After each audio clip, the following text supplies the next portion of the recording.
our concept was wrong about this palliative thing. People are doing it because they want publicity. I don't want publicity. I don't even want anybody to know I was doing such a thing. I was doing it because I was deriving joy from doing it. I'm driving, I saw a woman and her husband and about 3 kids sitting down outside taking fresh air. And I tell driver, stop. And I'll take palliative and I go there and say, look, this food is not for you, it's for these children. And I'll give it to her and she will look at me and say, Mommy, God bless you, thank you. People don't like to talk about their past. They want to talk of the rosy front. Oh, yes, I have 20 cars, I have the... But how did you get to where you are today? If you're not proud of where you are coming from, then you won't be proud of where you are now. Well, actually, I don't believe in anybody giving any government money on behalf of the people. That's good. No. You don't give government money to take care of the people down there. Do it yourself. If they had done it themselves, it would have gone far and wide. You'll be surprised. I even told some people, look, why don't you open up a big hall? Cook every day. Get people there to be cooking every day. Anybody that is hungry, let them come and take food and go. And he accepted it. And he saw logic in all the things that I said. And that was why we did what we did. But if money had been given to the government, we would not have an impact on the people, which is the gospel truth. How many people gave out money? Where is the money? What did they do with the money? The remaining ones should know now that, look, let us have a standard hospital in Nigeria. Some of them will fly their doctor in, but their lockdown is all over the place. Doctor cannot come, they cannot go. So at the end of the day, they cannot manage the situation, and then they will die.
Chief Dr. Jackie ADUNNI KASSIM, the Jagunmolu Iyalode of Lisa Igbore Kingdom, Ogun State, was born in the year 1953, May 13 precisely, into the family of Alhaji Chief M. Ola KASSIM, the Balogun of Igbore land, Abeokuta, Ogun State, southwest Nigeria.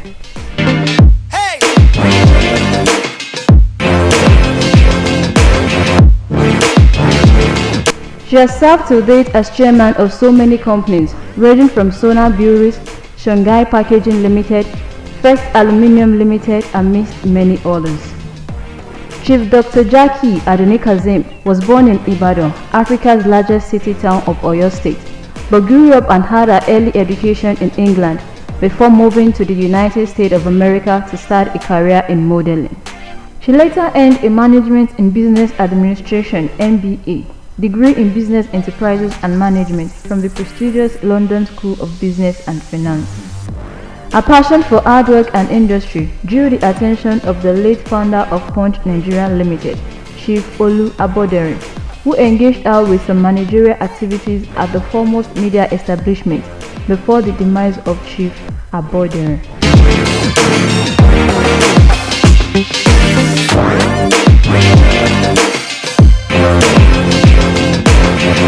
She owned a passion in humanity as she grew older as a woman of sound judgment. She was able to resolve so many disputes in her community of Igbore and environs whenever exigency calls for it.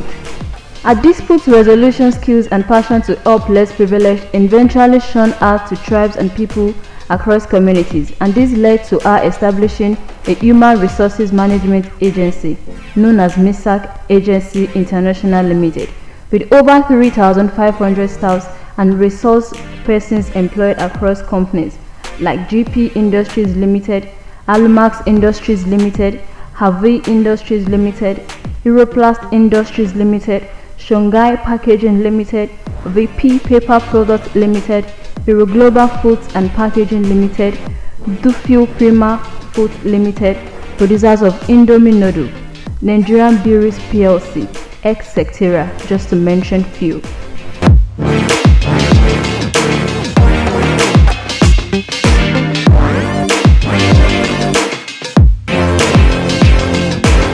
The Jagunmolu Iyalode of Igbore Kingdom is also the chairperson of Emerald Security International Limited, a security company with class.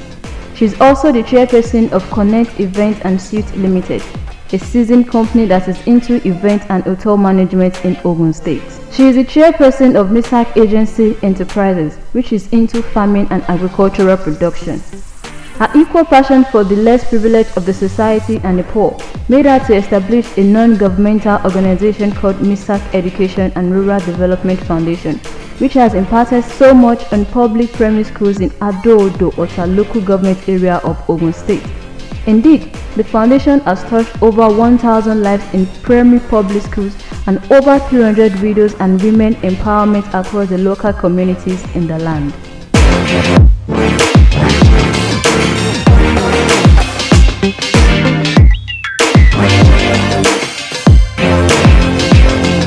She is a member of Nigeria-America Chamber of Commerce and Industry, a member of the Red Cross Society, Chaplaincy International, Rotaract International and Man-O-War Organization of Nigeria, just to mention a few. The Jagunmolu Iyalode has so many awards to her credit, which includes and not limited to Rotaract International Award of Appreciation, National Association of Nigerian Students Award as Icon of Hope and Inspiration to the Nigerian Youth, Kwame Nkrumah Leadership Award for Excellency from Kumasi, Ghana, Junior Chambers International (JCI) Award for Excellency and Distinctive Award from the Paul Harris Fellow, among several other plaques of honor. In his encounter with Asabe Africa TV, she explained how she helped some Nigerians distribute foods and palliatives provision during the federal government-induced lockdown in Abuja, Lagos, and Ogun State. Find out more in this clip.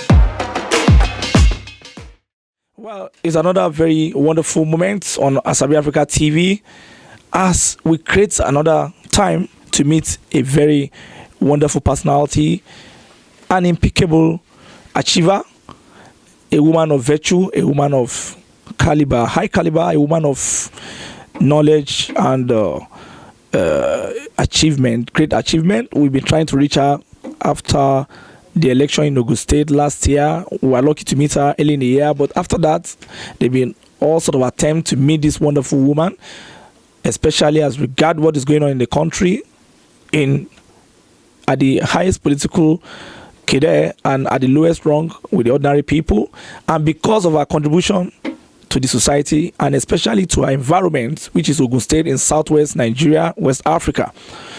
By the grace of God, after several attempts, we are lucky to meet Chief Doctor Jackie ADUNNI KASSIM in a humble apartment somewhere in the city of Ota, Ogun State. And it has not been easy, but we thank God and we thank our aides for making this happen.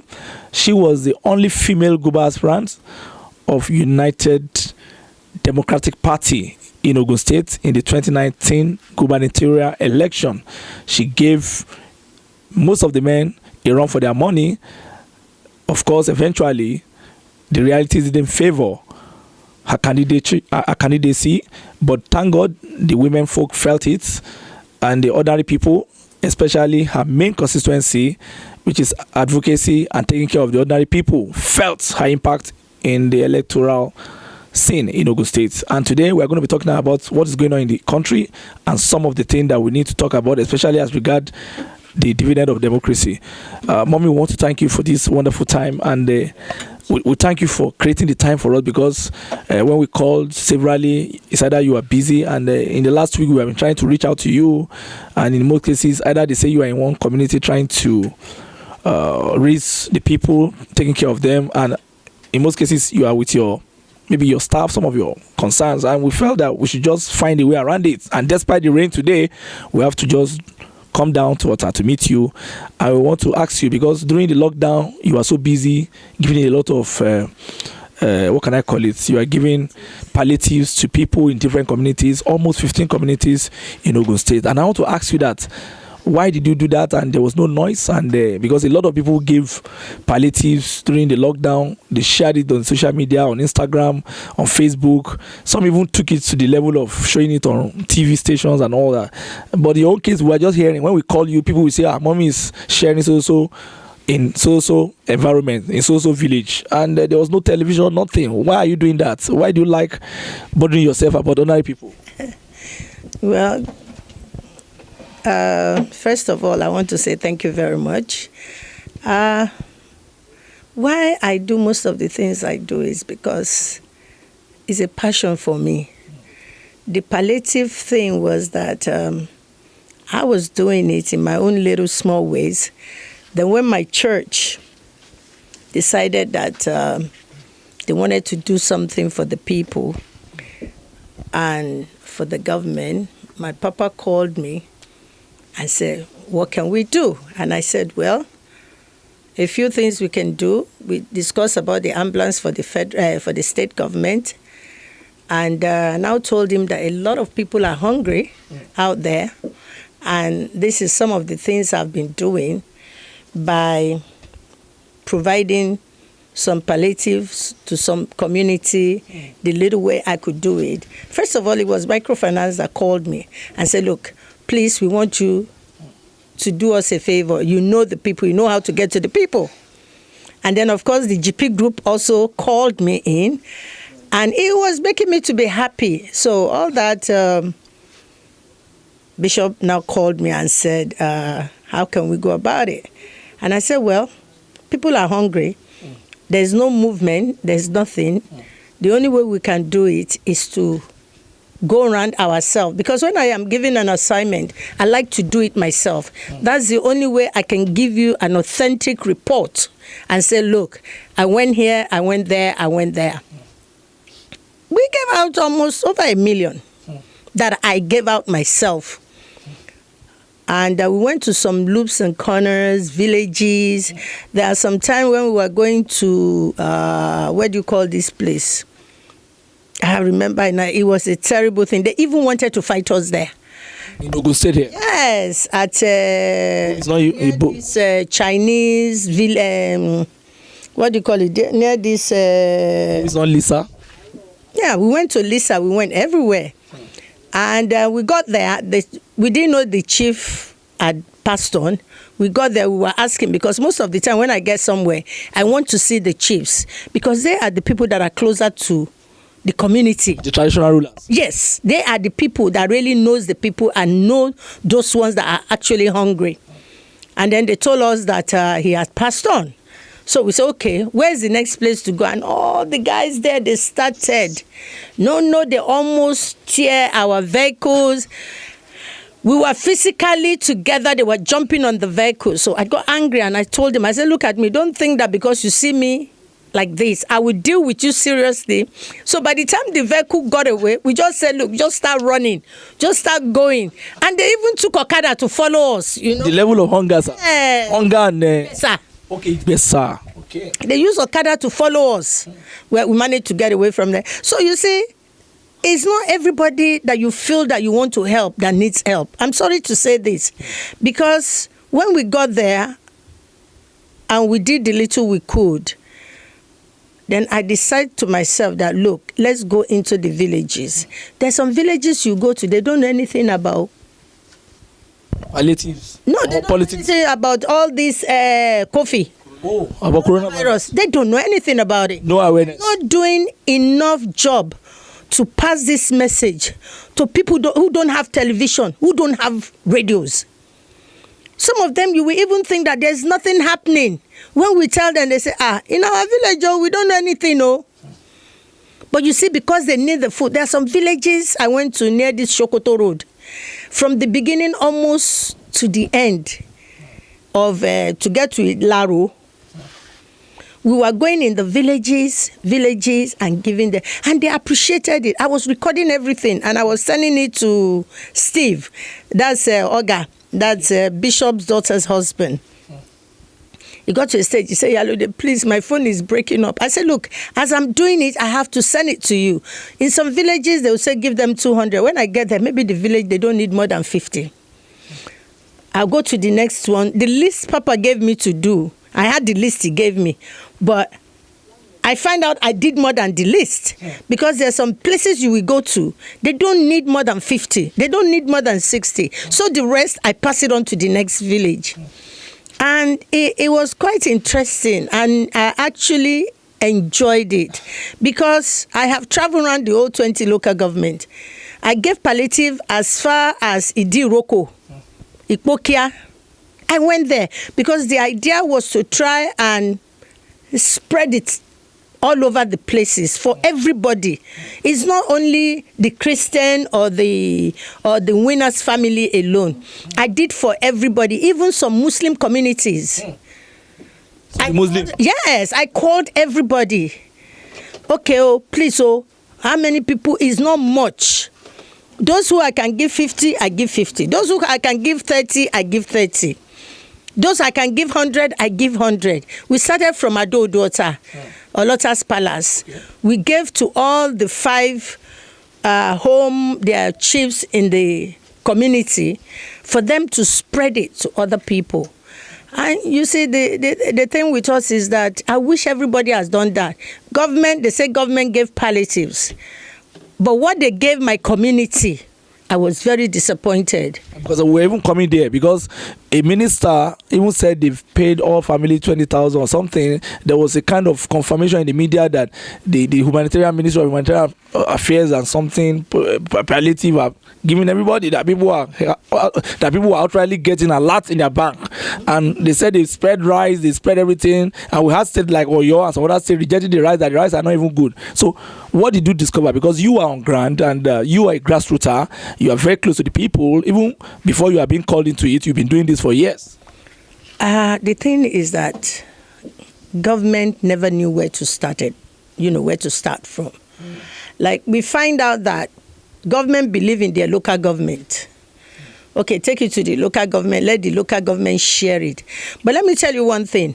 Somebody that is hungry, you now give him food to share to people. Who is he going to look after first? Himself or herself. That was it. Yoruba said, You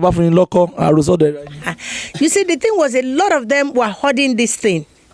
They did not know the impact of what they were doing. I'm sorry, let me even tell you, in Agbado Kyodo, we had a video whereby people burst into the local government and they destroyed everything, brought the food out. They said the man was trying to hoard it, that the rice were not going round and all that. And we are sorry the man died. I think, is it a month later? The pastor Arugunadi or something like that. And in Ayege, we had the speaker who was sharing one loaf of bread to 4 people in the family. The speaker of the Lagos Assembly. So, I mean, how did you see all this, and how does it affect you? Because you, in your case now, you said they started from the local government, and even the people that were given, they were hungry. Well, you see, the thing is, it's not, I would not want to go into details. But you see, when you want to do something, you have to study the people you want to give. I didn't know why Steve called me. And he said, Iyalode, please. They gave to some of our pastors to give members. So when some member will come here and say, Iyalode, please, so we need, I said, look, church has given you your own. I was given this one to give to people. And I'm not going to give you out of that one for you. Go back to your province and go and meet your pastors there. Those, I think, that really needs it. There's some people that will come, an elder in our church, they will come and say, Iyalode, please, so this woman, I'm the one doing this. When you see them, you know they need it. I'll give to them. But not for you, who has an able hand, you can do things yourself. It was not that we want to feed the world. It's not that we want to feed the whole of Nigeria. The palliative was for people who could not have access to food. Who doesn't know where the next meal is coming from? A lot of people quarrel with me that Iyalode, you did not give me palliative. I say, I'm sorry. You should be the one giving to other people. No, you telling me I should give you. I made a lot of enemies. But I told them the truth. You can afford to buy anything you want to eat. These are for people who don't know where the next meal is coming from. There was a time I was driving. I used to have some palliatives in my car. I saw one woman selling Coke. And I just asked the driver to stop. She was counting 50 naira. And I called her. And I gave it to her. And she looked at me. She just knelt down. I said, Madam, please don't kneel down. And I drove off. You can see the joy in her face. She was not expecting it. Those are the people that needs it. I'm driving. I saw a woman and her husband and about 3 kids sitting down outside taking fresh air. And I tell driver, stop. And I'll take palliative and I go there and say, look, this food is not for you, it's for these children. And I'll give it to her and she will look at me and say, Mommy, God bless you, thank you. You see, our concept was wrong about this palliative thing. People are doing it because they want publicity. I don't want publicity. I don't even want anybody to know I was doing such a thing. I was doing it because I was deriving joy from doing it. You know, when you give wholeheartedly, you get happy. And that was what I did. And it's sad. It even got to a stage, I had to go to Kabiyesi Akamo and gave him some to give to his, because you mean the Olu of Itori? Yes, people, the Olu of Itori. Yes, people will troop into his palace. Say, Iyalode, Iyoba, look, people are killing. I said, okay, don't worry. The day I went there and I gave him, I think about 100 bags or 200 bags. And he called me 2 days later. I said, Iyalode, all my other chiefs in the villages. So one day we just went there. He went with us in his vehicle. We went to about 10 of his chiefs. And the moment you take it there, you will see them calling the villagers. And you can see that these are the people that needs the food. Why do you want to hoard it? You see, government should have got a private entity to do the job for them, not local government. Non-aligned. Non-aligned. None that will say, okay, you are there. You sure you will not bring for mama? Your mother will tell you, so you are not going to bring for my people in the house, Abi? You said something that caught my attention the other time. You said you instinctively, when you drive, you look at people's, or you look at their countenance, you look at their meme, and you said, stop, I think these people deserve it. But in Agege, and you said something again, that it was not to derive publicity, because a lot of people were using it as a platform for political campaign. To know the NGO. Yes, somebody like the Speaker of Lagos State Assembly, the Honorable, is it the Obasa? No, Mudashiru Obasa or something like that. You know, this is a guy who printed bread, and he put the bread, he put his picture on the bread, and I don't know what he's going to achieve with that, and he was giving it to, each house one loaf to family of 4, family of 6, and all that. So when you see this kind of thing, and 2 weeks later, you saw what Sahara brought out about all the money you spent to do a party and all that. A lot of things are coming down. And you have just said something like that government should have given it to a private entity who is concerned, maybe an advocacy group or a less privileged, developing group. So what do you mean by that? Well, you see, like, the way I did my own thing was, I don't have to know you. I just know that you need it, and then I'll give. When we went to Ikpokia, and we went to see this guy that owns petrol station. What's this guy's name? He's a very popular guy there. He owns that petrol station. I knew him through one of my sisters, and he wasn't there, so we went to the house, and he was happy. And I told him, look, we need people from this your environment. I swear to God, before we offload from the house, he sent messages to them. The Okada riders, the bus driver, the taxi drivers. The moment they start trooping in, I saw them. I felt so sad. I felt really sad.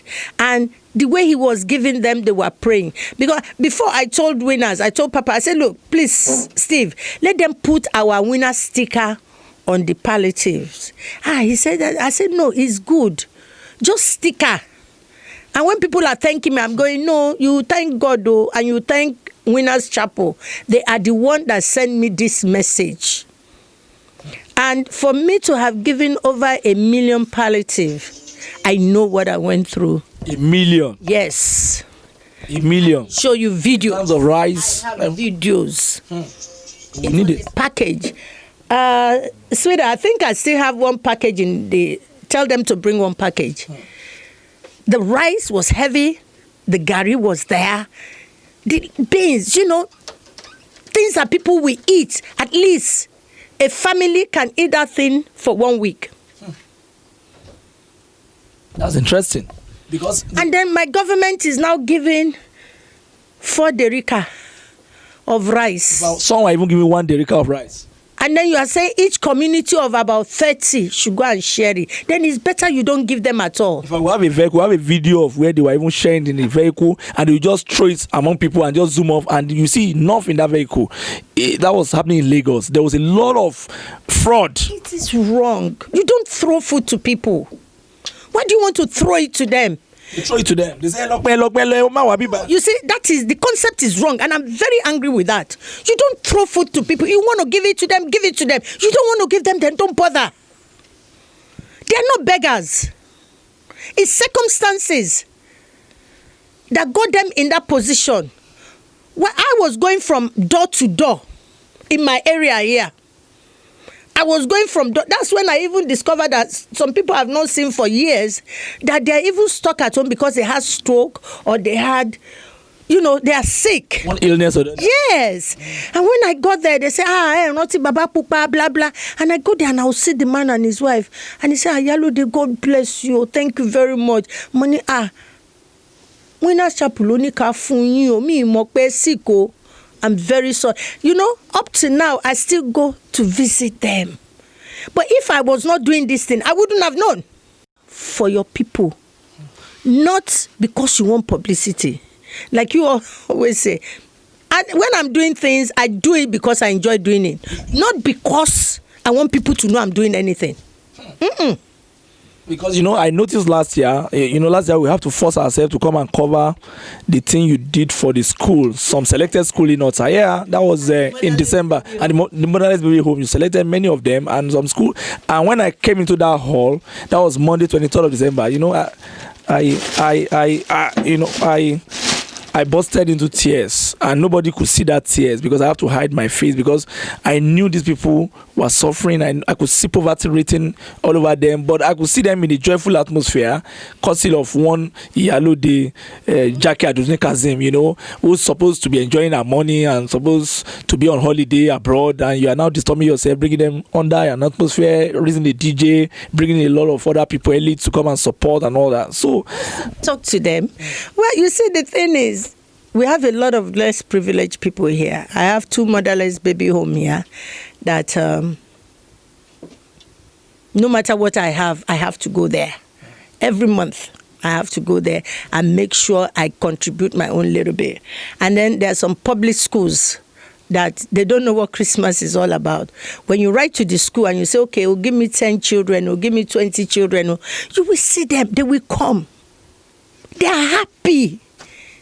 And there was a little girl last year that rushed to me from the motherless baby home and said, big mommy. And I said, yes, sweetheart. Say, are we coming again next year? I said, by the grace of God, we will do it again next year. The motherless baby home knows. When I write to them that this year Christmas party, they get excited. They put them in the bus, all of them. I allow them to mingle with the people, with their age mates, exchange names, address. Being in a motherless baby home is not a crime. Doesn't mean you cannot have a relationship with somebody out there. It's not even a prison. It's not prison.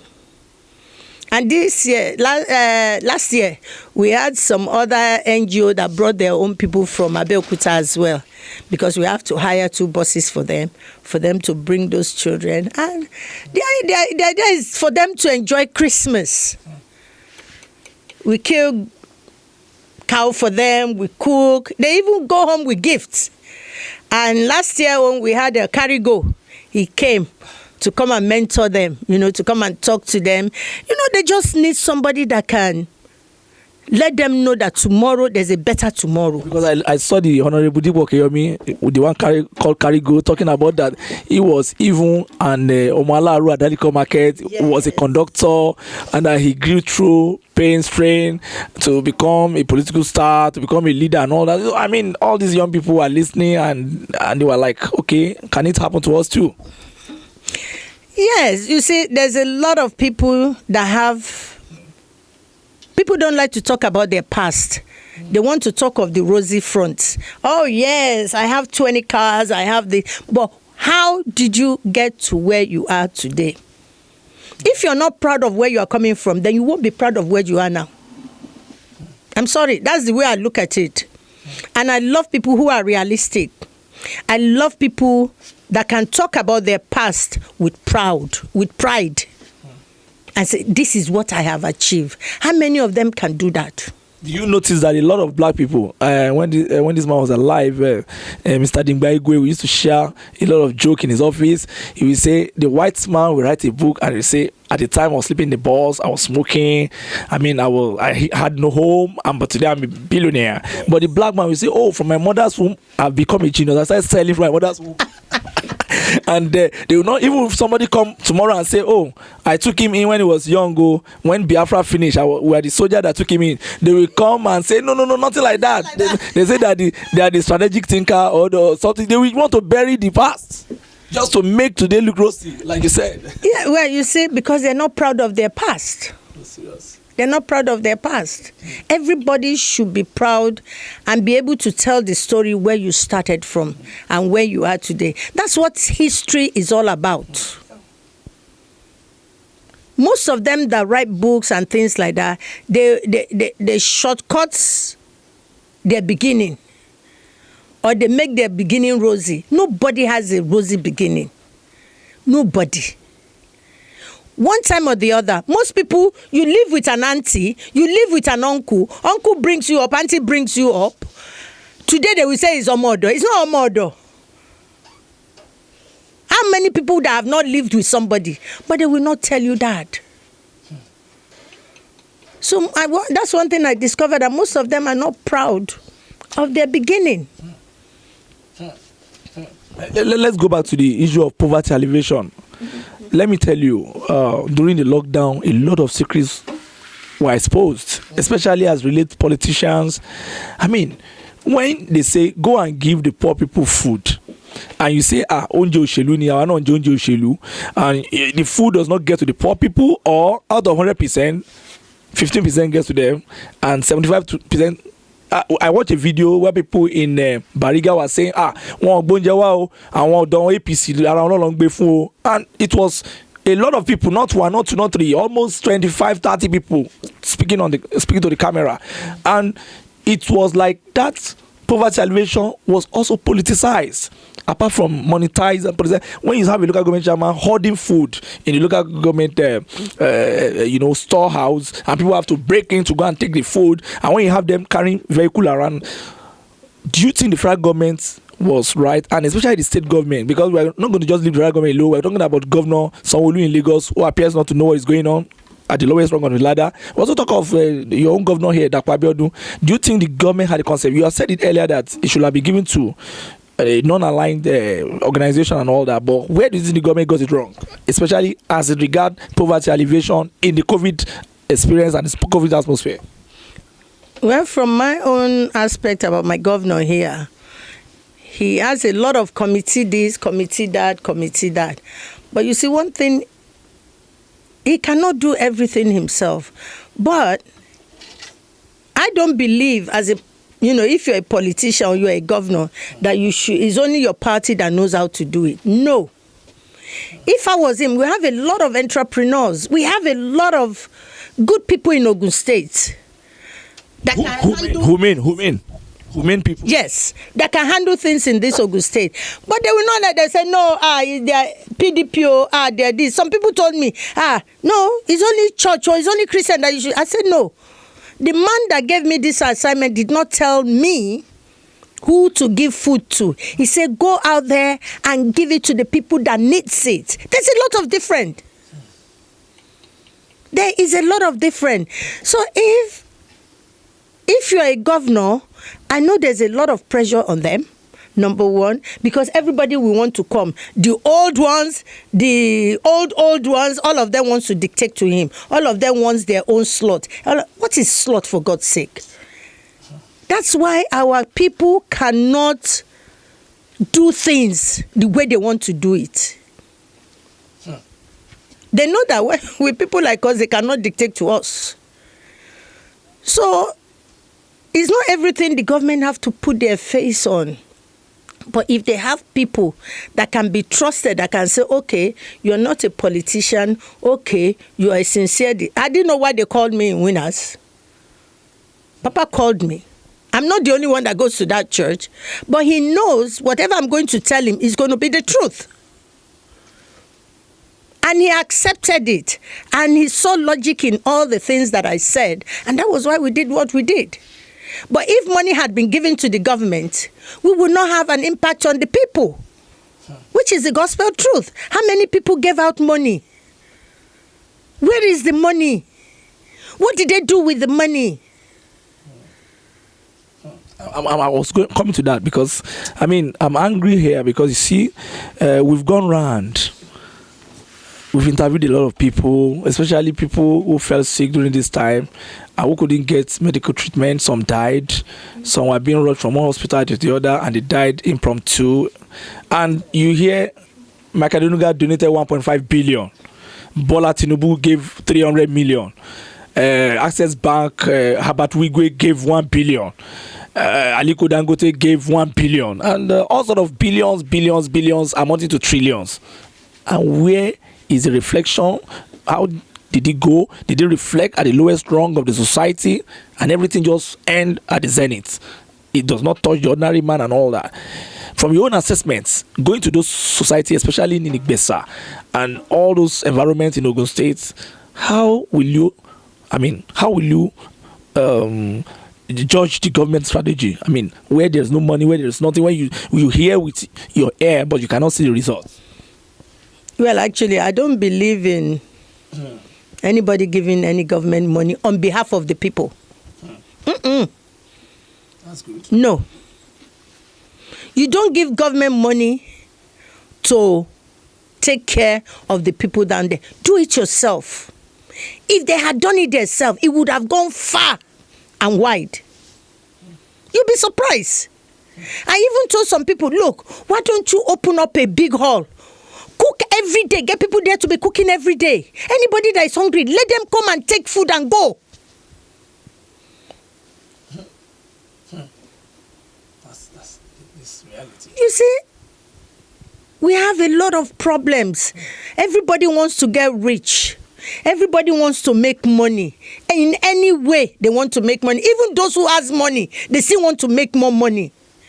But you see, the thing is, when they give you money for the people, and you feel you are smart, and you go and buy a car, or you go and buy a house, or you go and buy this, it's only a temporary thing. It's going to be, you're going to get the judgment one day. It's going to tell.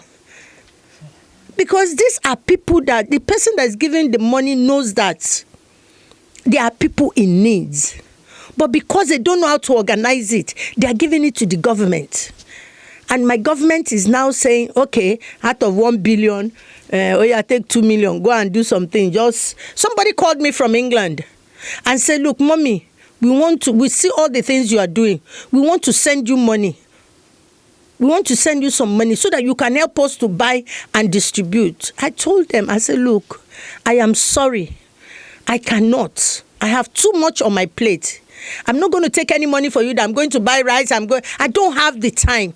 But if you have people in Nigeria that can do it, let them do it and bring it to me. I will help you to distribute it. It's an easy thing. I can say, okay, send me the money. Send it to my account, and I'm distributing so many food. Would you know which one is your own? No. But I am not going to do that. That's why everybody that I gave food on their behalf, when I was doing GP's own, I had GP t-shirt on. To say, it's GP Group O that is saying I should give this. When I was doing Covenant University own, I let them know. When I was doing Winners own, I let them know. When I was doing my own, I allowed them to know. You don't take other people's, you don't thrive on other people's glory. You don't. It's a very big one. So many NGOs, we say, yes, we're this. I'm sorry, I'm not. I believe when I'm doing something, it's between me and my God. I'm not doing things for the world to know that I'm doing it. I'm doing it because I enjoy doing it. I love doing whatever it is that I'm doing. If that's the way they do their own, good. But I think the government should look at different angle of passing messages to the people. And you should not mix politics with the disaster that is going on in the country now. We should not mix politics with the disaster or the situation or the nightmare or the experience of the people that is going on now. Whether you are APC, you are PDP, you are UDP, you are anything. This is the time I was expecting them to come together and say, how are we going to salvage this situation in this country? How many centers did we build? They will say they're going to go to, what do you call it? Community centers. A lot of people are dying, but we don't know it. We are talking of COVID. Some people will say, Mommy, I don't believe it. There's no COVID. I said, there is COVID. They don't believe it. Why don't they believe it? Because they will tell you that, are we going to sit at home? We will not eat. Our children are home. Our wives at home. I'm driving Okada. If I don't take money home, my children will not eat. But you see, a lot of people are also dying. But because there's no statistics, people don't believe it. And they're giving the wrong statistics. How many people died of COVID? People that died in their house and they buried them the same day. Do you know what killed them? Because they're Muslim. Some are even Christians. Some of them are dying at home. They will bury them. You don't know. Because even those one dying in the hospital, you will not know which one of them COVID killed. Because number one, there's no post-mortem. Many people are running from the hospitals now. Because they will tell you, if I have malaria, if I go there now, they'll put the thing on my head and say I have COVID. They run away from the hospitals. So how can we get the right statistics? I think that we're mixing politics with the situation on the ground right now. And if we don't take it easy, by the time it will hit us, it will be disaster. You see, when a rich man dies, They will say it. It's COVID. But you see, some of those people have an ailment. That's why most of them go abroad for treatment. But because of the lockdown, they cannot go for their treatment. And that's why some of them die. It has nothing to do with COVID. But because people don't know, and that's why all of them, the remaining ones, should know now that, look, let us have a standard hospital in Nigeria. Some of them will fly their doctor in, but their lockdown is all over the place. Doctor cannot come, they cannot go. So at the end of the day, they cannot manage the situation, and then they will die. And then, of course, the next thing is COVID.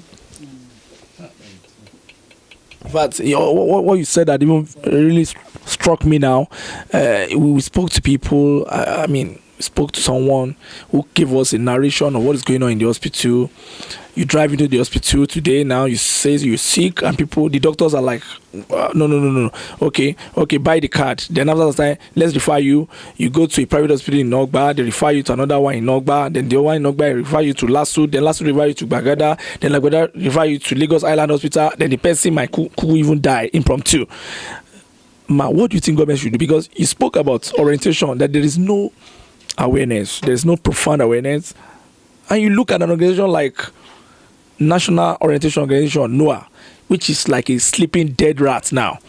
So, which advice are you going to give to government? Does it appear that this democracy is profitable in this matter? Of course it's profitable. That's why all of them are there. It appears that they don't know what they want to do now. They don't. Look, let me tell you the gospel truth. You know, when I was running for governorship, I never wanted to talk about this. When I used to go to Abeokuta, Ogun State, and Ijebu, I used to see in Abeokuta fly over this. I used to think that was the end of it. I used to say, my Abeokuta has developed. If you go to Igbore now, But when I started politics, I will get to some places, I will ask them, are you sure this is Abeokuta? They will say yes. I said, so what am I talking about development? No, but it's the gospel truth. If I did not travel, I tell people, when people say, Iyalode, you wasted so much money, blah, blah, blah. I said, no, I didn't waste any money. The money I spend and the knowledge I have now, I wouldn't have learned it in any university. I went there, I saw it. Under development. And I'm saying, so what are we talking about being developed? It's not a shabo, what do you call it, that is developed. I think that was Abeokuta. Until I travel around the whole 20 local government. And my brother, we are just deceiving ourselves. There is no development. Some people call it audio development. That maybe it's only on online. It's a gospel truth. You see, it's because we put too much politics into so many things. I tell them, Julius Baja, he's building our roads. Who are the people actually doing the job? They're Nigerians. Okay, my state government, we have people from university that did engineering. They have their body. Why don't the government go to the body and say, come, give me 2 people you can guarantee, or give me 3 people you can guarantee. I want to give them roads. If they don't do the job properly, I will hold your body responsible. And then you give the Nigerians the road to do. There's some Nigerians, they will make a fantastic road for you. But you see, the problem is, if you don't see white skin, whether Chinese or whether Chinchon, whatever, we believe so much in them. But some of them learn from our people here. Some of them, they learn from our people here. They don't know nothing before they got here. It's our boys that is teaching them. The same thing when you go to some factories. You will see them, they'll be going, ho, ho, ho, ho. They will learn from our boys.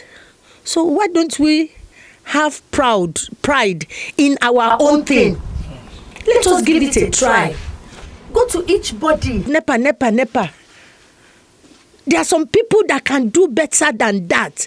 But if they don't give the contract to outsiders, because they take foreign money abroad, they take their commission abroad, they will not give it to Nigerians that we know that we expose them. Do we actually want to develop? Or everybody wants to come, eat what they can. When their 4 years is over, they will struggle again. If you are lucky to get another 4 years, they will chop again. I think we should stop all these things. Go to the road. There's no road that is good in Ogun State. But if I don't talk about the road, when we were coming now, we nearly cried. You know, we at the time I nearly said we want to go back. From is it Super? Not even Super. When you pass from Ahmadiyya down, you start crying. That is part of Lagos. Then when you get to Toll Gate, you start weeping.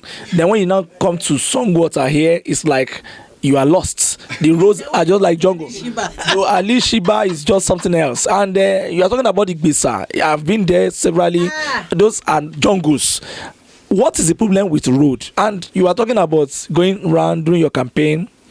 You know, if you go to Alagbole, you see a nightmare. The former governor, the one with the longest cap, the senator Ibikule Amoso, was doing a bridge there, and he abandoned that bridge, and that bridge has become, it has gone comatose. It has turned the road to a nightmare up to Alagbole. I mean, these are roads that when there's rain, it's like your vehicle is swimming. I mean, even if you drive a Jeep, your mechanic will have to feed on you that week. You know, so what is the problem with democratic governance? Is it that there's no mental value or what? How can this popular road, Lagos Abeokuta road, down to E4, be so in a very disgusting manner? How? And there's a federal road. So what's going on? Because you are in the elite class, and we're supposed to complain to people like you. We are very embarrassed. We are very tired, and it's almost, it's disgusting.